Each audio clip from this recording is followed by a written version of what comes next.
পেয়েছেন, আল্লাহ যেন তাকেও কামিয়াবি করেন। অধ্যাপক আব্বাস আলী, থানা সেক্রেটারি, সামনে বসা আজকের অনুষ্ঠানের প্রধান আকর্ষণ। আপনারা না আসলে আমি না, সাইদি সাহেব আসলে এখানে কিছু হইতো। তো এখানে আজকে আকর্ষণ তো আপনারা, বিশেষ করে প্রশাসনের যারা শৃঙ্খলার দায়িত্বে আছে, মিডিয়ার ভাইরা যারা আছে, সবাইকে নিয়ে আল্লাহর দরবারে শুকরিয়া জানাচ্ছি। কারণ আমাদের অনুষ্ঠানগুলো এটা শুধু গতানুগতিক একটা অনুষ্ঠান না, আমরা যা করি সব ইবাদত করে করি। এখানে এখন আমরা বাজার ঘাটে, দোকানদারিতে, মাঠে বহু কাজ করতে পারতাম। 1-1.5-2 ঘন্টা আমরা সময় যে ব্যয় করছি, আপনি মনে করবেন আমি নামাজ পড়ার মতো সওয়াব পাচ্ছি। এই যে এটা যে বললাম, আমি কি বানিয়ে বললাম? বিশ্বনবী মুহাম্মদ রাসূলুল্লাহ সাল্লাল্লাহু আলাইহি ওয়াসাল্লাম জানিয়েছেন, তলাবু কাসবিল হালালি ফারিদাতুন বা'দাল ফারিদা। নির্ধারিত ফরজ আদায় করার পর হালাল রুজি উপায় করার জন্য শ্রম দেওয়া এবং কষ্ট করা, ওইটা আরেকটা ইবাদত। বাস্তব কথা বলছি, বাংলাদেশে এখন যে পরিবেশ, বলেন তো হালাল রুজি উপার্জন করার মতো পরিবেশ এখনো অনুকূলে আছে? সেইটাই তো আমরা তৈরি করতে চাই। এইটাই আমরা তৈরি করতে চাই বাংলাদেশে, বিশেষ করে আমার প্রাণ প্রিয় জেলা কুষ্টিয়াতে।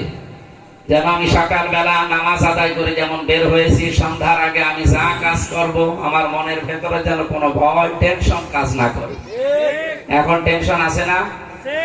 বলেন। গত পরশুদিন একটা হিন্দু এসেছিল, আগরওয়ালা। আমি প্রথম নামটা বললাম না, অনেক ধনী মানুষ। আমি মনে করলাম হয় মুসলমান হওয়ার জন্য এসেছি, না। এসে আমার একটা ভিডিও দেখালো। কি ভাই, প্রথমে তো নাম শোনার পরে বুঝলাম যে অন্য ধর্মের। তো ওদের আপনারা ঘোষণা দিয়েছেন যে এমপি যদি আপনাদের দল থেকে কেউ হতে পারে, 5 বছরে তার নাকি 1 টাকা বাড়বে না। এই ঘোষণা তো এ দেশের আরো কত রাজনৈতিক দল আছে, কেউ তো দেয় না। দেবে কি করে? দেবে কি করে? তারা তো অলরেডি ঘোষণা দিয়েই দিয়েছে যে 50 কোটি টাকা খরচ করবো, 5 বছর পরে আমাদের টাকা হবে 40 কোটি, নাকি না? তাদের টাকা আরো 50 কোটি বাড়বে। আমাদের আমির যিনি, উনি অলরেডি এই 1 বছর 1 মাসে প্রমাণ করে দিয়েছে যে এই দলের ভেতরে আমরা যারা আছি, দল কন্ট্রোল করতে যেমন পেরেছি, দেশ যদি আমাদের হাতে আসে আমরা দেশও কন্ট্রোল করতে পারবো ইনশাআল্লাহ। আপনার এর চাইতে কি নিয়ে আসা লাগবে বলেন? আমার বাস্তবতা। এবং আজকে একটা অফিসে গিয়েছিলাম, খুব গুরুত্বপূর্ণ। উনি বলছিলেন আমি মাওলানা নিজামী রহমতুল্লাহ আলাইহি ওনার দায়িত্বে ছিলাম।